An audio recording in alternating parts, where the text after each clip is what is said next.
This is the plaintiff, Richard Roberts. He says he and the defendant lived together, and he helped her out of a lot of jams. Then, one day, when he was at a doctor's appointment, she up and left the home they shared and moved all the way down to Florida without even telling him. Well, he's certainly not about to let this woman get away with not paying him the $3,500 she owes him for the dental implants he paid for, and is suing for just that today.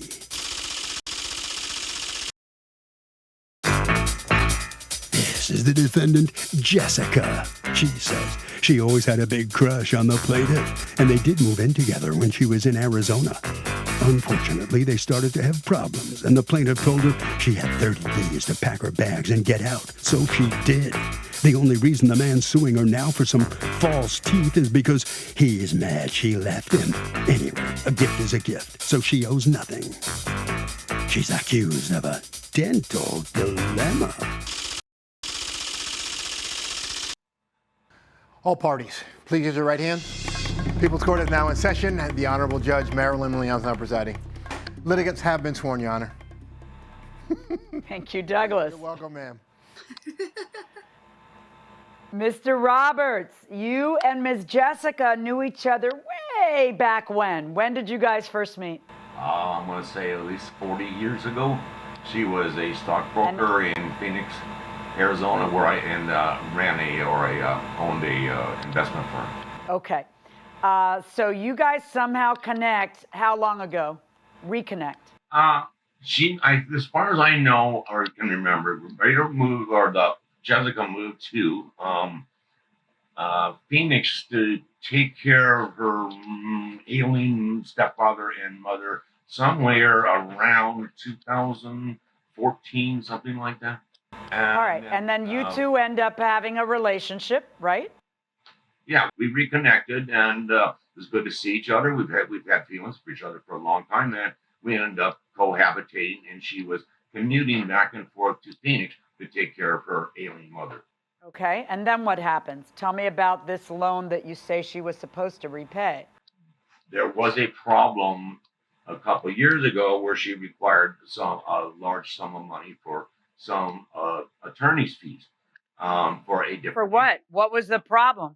Well, the attorney's fees was for Jessica. She was trying to get a conservatorship over her mother because her mother was being taken advantage of, in our opinions, or her opinion, by her granddaughter. So Jessica was going to, she paid an attorney to seek a conservatorship, which ultimately did not work out. But at that time, because it was a substantial amount of money, I loaned her the money, and she agreed that it was a loan, and she signed 2 promissory notes that I have supplied the court as evidence. I've seen those. Those are about the legal fees, right? The promissory notes that you put into evidence are about the legal fees. Your lawsuit's about dental work. So what's going on? I'm kind of confused. Your Honor, the reason why I didn't get a receipt for the dental work because I never got paid on the first promissory notes. Is that it? Because if you expect to get paid, and you don't get paid, one would think that would be the circumstance where you would most definitely get a promissory note, not be less likely to get a promissory note. Ms. Jessica, you have and by the way, you got these promissory notes that you're talking about on the legal fees in January of 2020. When was the dental work? I think the promissory notes were earlier than that. The promissory notes was November of 2017. Actually, you're right. The first promissory note was November of 2017. Then the second one that you had her hand write was January 22nd. Oh, I'm sorry, 2018. You're right. So then when is it that you loan her the money for the dental work? Then in February 28th of 2018, I loaned her $2,800. And then 6 months later, in August of 2018, I loaned her another $2,200 to the dentist so that she could she wanted to have some implants put in. I have a question for you, Mr. Roberts. I asked you earlier, why wouldn't you have a promissory note for the dental work? And your response to me was, well, what's the point? She didn't pay on the prior one. But now I'm learning that the handwritten promissory note that says, I owe another $2,000 besides the $5,000 was 30 days earlier. So your answer doesn't make a lot of sense. So think about that a little more, and let me go to you, Ms. Jessica. What's going on here? He's correct. He did pay for my dental implants. I did borrow money from him for an attorney for my mother. By the way, was that when he says the granddaughter was taking advantage, is that your own daughter or your niece? No, that is my niece. My sister had just recently passed away. Okay, but I guess the court didn't agree with you? Correct. Mr. Roberts was doing quite well in the stock market at that time.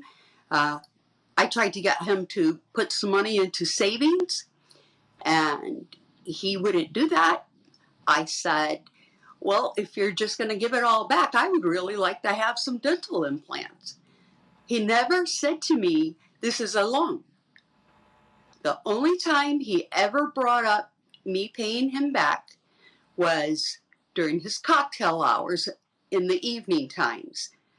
But during the day, when he's stone sober, he's never mentioned that to me. In fact, according to you, his philosophy is that you can't, what was that phrase you used? You can't hold anybody to anything they say after 5 o'clock? That's his phrase, all right. Can I ask you something? Really, really, really? Why was there a promissory note and then that other additional writing on a piece of paper? Why were you guys documenting that? I think it is because he was planning on getting paid back if I won the case against my mother, and it would come out of inherited money. And there we go. So you guys were creating some kind of loan, which was legitimate because he did front the money. So that way it would come out of somebody else's money. That is right. You see, I can smell this. That's why there's not a promissory note for the other thing, because you were only going to pay him that if you ended up winning the conservatorship. So he's never sued you for the $7,000 for the loan, for the lawyer's fees, right? That's correct. So let me ask you, Ms. Jessica, when did you guys break up? How long did you date? And why did you guys break up? I moved in with him in November of 2014 and lived with him until the end of March of 2019. And the reason we split Whose idea was the breakup? Yeah. Well, it's because of the daily cocktail hours. He gets quite verbally abusive during that time, and it goes on day by day. And he promised me that he was not going to change at his age, and if I didn't like it, to leave. And he said, you have 30 days to get out of my house. So I did. All right. So, Mr. Roberts, let me ask you a question. Let me ask you, do you have any evidence that she ever agreed that she was going to pay you $3,500 for dental work and that that was a loan and not a gift? In other words, if you don't have a promissory note for that, perhaps you have emails where she agrees that you loaned her the money and she's going to pay you, or texts where it's obvious that it was in fact a loan and not a gift between two people who lived together for 5 years. Can you show me any proof that it is, as you say, a debt from way back then rather than a gift to your girlfriend? Do not have an email or a promissory note, but I somewhat disagree. Do you have a text? Do you have a text? No. Nope. All right. So, and then I have another question. Did you ever sue her for $7,000 for lawyer's fees where you do have promissory notes? No, because of the low limit in the small claims court here in Arizona. I'd have to take that to Superior Court, and Schudenberg was going to pay that anyway. And it was nothing to do with her mother's estate. Her mother didn't have a lot of resources to pay the $7,000 back anyway. So why did you have her write us? Everything you're saying sounds right. You should just take care of your mother because she took care of you. My question to you is, so why were you guys writing up these promissory notes? Which we all know were bogus, and the only reason they were written was in order, because you know she wasn't going to pay you. The only reason they were written is in order to get it from the court and to get it from the conservatorship. So you're standing here telling me how insulting that is, but it's exactly what the two of you did. The two of you, not just her, the two of you. Welcome back to the People's Court. I'm Harvey Levin. The plaintiff says his ex had all sorts of financial problems. He bailed her out, and now she's stiffing him.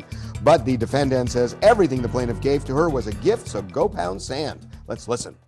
So when I have a lawsuit, The plaintiff has the burden of proving the lawsuit. So the plaintiff has to prove that it is more likely than not that it's the way they are saying. You have come into court and said, it's a loan. She has come into court and said, it's a gift. And you have no proof that it's a loan. You are completely unable to tip that scale. But worse than that, I've got different proof. You look at me right in the eye and tell me, when I gave big sums of money, they were never gifts. Look at it. Look, see those promissory notes? And then we find out that those are just for the conservatorship. You've never sought to get back that $7,000. And you just told me that, she was never going to pay that. So no, those promissory notes don't show one whit about owing you $3,500. If anything, they show the opposite. So I am ruling in favor of the defendant in this case. Good luck, folks. Well, the defendant prevails in this case. Mr. Roberts, let me ask you, what are you thinking right now? How do you feel about the judge's decision? Well, Doug, it is what it is. You know, I have enjoyed the experience. I really don't quite agree with it. I think there's a misunderstanding in some of the concepts, but it is what it is. And it was really fun to get reamed out by Judge Malone. All right. Well, that's the way the judge ruled. You're going to have to live with it. Jessica, let me ask you, are you surprised at the judge's decision? Were you worried? Did you think you were going to have to pay it? No, sir. This was never a loan. All right. Well, listen, were you shocked when you got sued? How about that? Yes, I was very shocked. You happy with the judge's decision? Yes, sir, I certainly am. I'm glad she could see through all this. All right. Well, very good. Thank you very much, and congratulations. All right. Now, time to rejoin the judges for another session of After the Verdict. When you have a case like this that's essentially a little bit of a swearing contest, one person says it was A, one person says it was B, I couldn't help watching and thinking, this plaintiff would have been better off if he had never told you boo about any promissory notes that he had in his past with this defendant. Especially ones that he readily admits he never expected to see that money, and ones that, I mean, did it smell to you when you saw it? Yeah, it was almost like, a ticket for the Irish sweepstakes or something. If she won that one case, then he'd get it, and not from her, but from the conservatorship, from the mom's money. That's why he's all insulted about us. She's grabbing for her mother's money, when in fact he appears to be as guilty as he suggests she is of it, because this paperwork is written up for no other reason than to get it from the mom, but never because he truly meant to obligate her to it. But now the dental work is an obligation. Right. He didn't come to the table with very strong cards in this lawsuit, let's face it. I was wondering, is there a way to make a legal contract without having to pay a lawyer to do it for you? Well, here's the thing about that. Yes, you can. You don't need a lawyer to draft a contract, especially simple ones. Because, if you loan somebody money, you want to have a contract for that. And what you say is how much you loaned, when it's due back, is there interest, and what happens if they don't pay you back? So you can do it, but if it gets at all complicated or if it involves a lot of money, I'm telling you, getting a lawyer is probably a good investment. And that will do it for this case. Litigants inside the courtroom for the next case.